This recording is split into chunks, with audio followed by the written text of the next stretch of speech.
Servus, grüß euch und herzlich willkommen zu einem neuen Video, meine Lieben. Ja, heute geht es mal um Brauchtumsarten und Brauchtumspflege. Und das ist nämlich ganz einfach. Ich bin für Brauchtumspflege und das sollte man auch weiterhin hegen und pflegen. Das ist ganz wichtig. Und vor allem gibt es gewisse Brauchtumsarten, die kann man zur heutigen Zeit natürlich nicht mehr pflegen. Und auf das gehen wir heute mal näher ein. Es gibt bestimmte Brauchtumsarten, die kann man tatsächlich pflegen und das sollte man auch. Aber es gibt gewisse Brauchtumsarten oder Brauchtümer, die kann man eigentlich gar nicht mehr pflegen, weil es einfach unter Hausfriedensbruch fallen. Und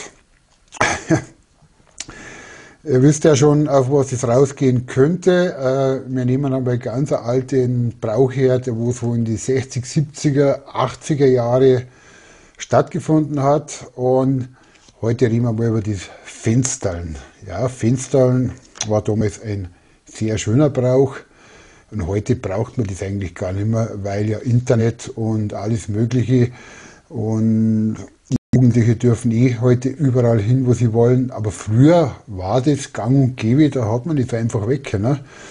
Wie man das macht. Und heute geht es um das Fenstern, viele Wege führen zu ihr. Frauen wollen erobert werden. Ein alter bayerischer Brauch namens Fenstern zeigt den Männern, wie sie an ihre Traumfrau herankommen. Und heute ist es ja so, Siegelbörsen, Kontaktanzeigen, Blinddating, soziale Netzwerke, Seitensprungagenturen, also die Auswahl an Angeboten, um den Partner fürs Leben, geschweige denn für eine unvergessliche Nacht zu finden, sind unerschöpflich. Egal in welchen Medien man unterwegs ist, egal was man für ein Typ ist, egal wie alt man ist, welchen Beruf man ausübt und welche Vorstellung man von seiner Traumfrau hat. Also man kann sich absolut sicher sein, dass der kommerzielle Partnermarkt alle Charaktere bedient. Aber wozu all diese Umwege gehen, wenn es einen viel einfacheren Weg zum Liebesglück gibt? Also ein alter süddeutscher Brauch bringt Liebende schnell und unkompliziert zusammen. Jetzt kann man sich natürlich vorstellen, wenn man heute irgendwo mit der Leiter ans Fenster einsteigt und der Richtige erwischt, dann ist das natürlich Hausfriedensbruch. Und deshalb ist es heute nicht mehr verbreitet. Es gibt so vereinzelt, aber mehr dann als Spaß und wird halt dann irgendwie geduldet, weil man vielleicht eine bestimmte Szene macht. Aber so einfach so illegal irgendwie aufs Fenster hochsteigen, das ist heute natürlich nicht mehr möglich. Und das war damals wirklich ein sehr schöner Brauch. Ja, und jetzt geht's los. Jetzt lese ich einmal ein bisschen was vor. Das nennt man Fenstern. Einlass ins Herz der Frau gewährt.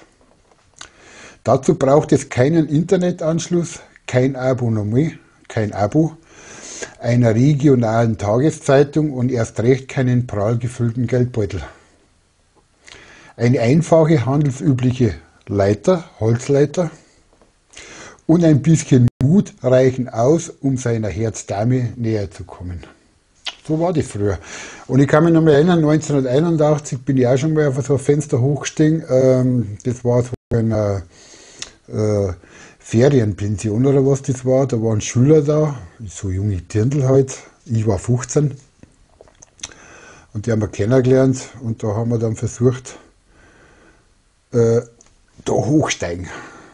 Und das war damals schon sehr heikel und gefährlich, damit uns die Lehrerin nicht erwischt oder der Betreuer, was dabei war. Aber wir sind reingekommen und haben das stubenfertig gemacht. Also das war 1981, 82, so war das. Das waren einfach geile Zeiten. Ja, mit dieser Ausrüstung im Gepäck begibt sich der Casanova zum Domizil seiner Geliebten, lehnt die Leiter an die Hauswand und klettert dann zum Fenster hoch, in der Hoffnung, bei seiner Herzdame Einlass zu finden.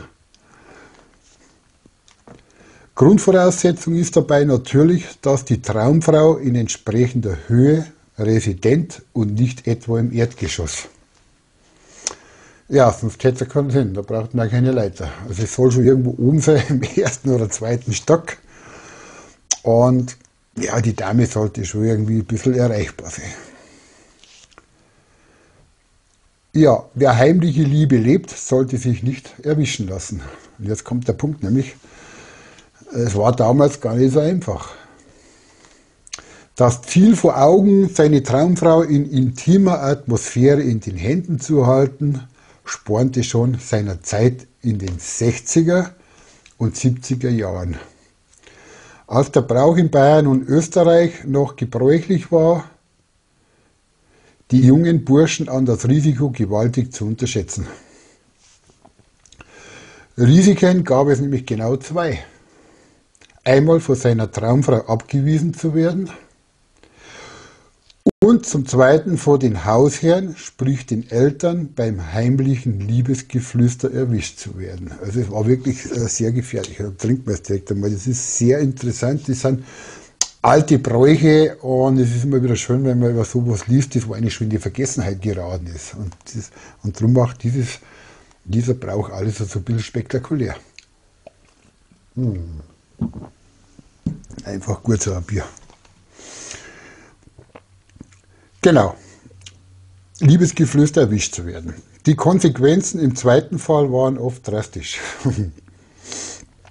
Es war angesichts der strengen Moralvorstellungen auf dem Land verpönt, dass sich die Tochter aus gutem Hause zu lange allein mit einem Mann, noch dazu im Schlafgemach, aufhielt. Damals war das noch ein bisschen strenger gewesen. Heute ist scheißegal, wenn du mit einer 12-, 13-Jährigen zusammenkommst, dann ist das egal schon mittlerweile. Wobei, das gehört sich normalerweise nicht, aber es ist so. Früher war das aber anders. Der Kuppelparagraph, die schützende Hand vor der Unzucht. Die Sorge darum, dass die junge Tochter mehr als nur Tee mit einem Mann trinken würde, sobald man ihr nur ein bisschen zu nahe kommen würde, lässt sich für die meisten Menschen heutzutage natürlich nicht mehr nachvollziehen. Schreckgespenster wie unerlaubter, vorehelicher Geschlechtsverkehr und Unzucht zwischen Mann und Frau unter 20 Jahren haben in der heutigen aufgeklärten Zeit längst an Bedeutung verloren. Damals allerdings war die Sorge um das unzüchtige Verhalten nicht ganz unberechtigt. Immerhin gab es ja den Kuppelparagraphen im Strafgesetzbuch. Wer nicht eine saftige Geldstrafe, geschweige denn eine Freiheitsstrafe nicht unter einem Monat aufgebrummt haben wollte, der tat lieber, was Paragraph 180 Strafgesetzbuch von ihm verlangte.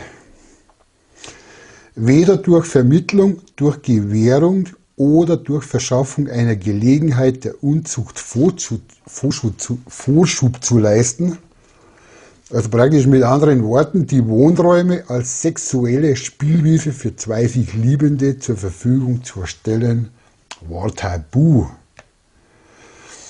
Also von dieser Regelung waren in erster Linie Vermieter betroffen, die ein Auge auf unzüchtige Untervermieter haben sollten. Sehr spannend und bestimmt ein Nervenkitzel. Also es war eine Herausforderung, 100%ig. Fenster zur heutigen Zeit, Spaß oder Ernst? Heute ist der Kuppelparagraph längst aus dem deutschen Strafgesetz verschwunden, genauso wie der Brauch des Fensterns. Überaus strenge und erzkonservative Eltern sind angesichts der neu gewonnenen Freizügigkeit im 21. Jahrhundert beinahe ausgestorben. Schade eigentlich, weil es war schon ein sehr schöner Brauch. War schon schön, wenn man es halt so bei den Nachbarn sieht, wenn wieder einer aufsteigt mit der Leiter. Einfach geil. Und viele junge Frauen vom Lande ziehen schon in jungen Jahren eine eigene Wohnung. Heimliche Treffen mit der Gefahr, im Nacken von Erziehungsberechtigten erwischt zu werden, sind also gar nicht mehr notwendig. Also durch das ist ja das Ganze ausgestorben, weil halt die Möglichkeiten einfach da sind. Somit wird der Brauch heutzutage nur noch selten als Spaß in den ländlichen Gebieten in Bayern und in Österreich praktiziert. Ja, Bayern halt. Und die Österreicher. Im norddeutschen Raum wird das Fenstern dagegen nicht gern gesehen. Dort gilt es teilweise bereits als Straftatbestand des Hausfriedensbruchs, genau was ich schon vorher gesagt habe. Das Urteil des Amtsgerichts Frankfurt am Main 33c 2982-99-67 sieht danach eine fristlose Kündigung des Mietverhältnisses als gerechtfertigt an. Spielverderber. Na gut, in diesem Sinne sind Kontaktanzeigen und soziale Communities wohl doch eine Alternative. Das könnte man auch schreiben oder schreibt es unten in die Kommentare rein, würde mich interessieren. Es sind 3 Fragen zur Verfügung oder Antworten. Ist Fenstern für euch noch ein zeitgemäßer Brauch, dem ihr nachgehen würdet? Erstens, ja, Fenstern ist eine Mordsgaudi, auch ohne die ursprüngliche Bedeutung. Zweitens, nein, Fenstern ist längst überholt und bringt einen nur mit dem Gesetz in Konflikt.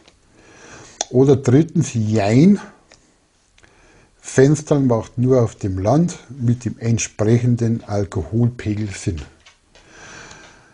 Ja, war eine schöne Geschichte. Fenstern, ich liebe alte Bräuche und wie gesagt, Brauchtumspflege ja, und die sollte man auch pflegen. Und bestimmte Brauchtüme kann man leider nicht mehr pflegen, so wie der schöne Brauch damals in die 60er, 70er Jahre das Fenstern war. Ja, ich hoffe, euch hat es ein bisschen gefallen. Würde mich freuen.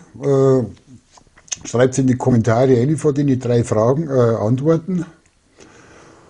Und wenn euch das Video gefallen hat, lasst ein Abo da, gebt mir einen Daumen nach oben und wenn das Video nicht gefallen hat, ja, dann muss ein Computer wieder abdrehen. Mit diesem Sinne wünsche ich euch eine schöne Weihnachtszeit noch und genießt es. Und bitte nicht nachmachen, weil es ist ein Hausfriedensbruch. Also habe die Ehre, macht es gut, Helmut, die Anker Filmschmiede. Bis zum nächsten Video wieder. Servus.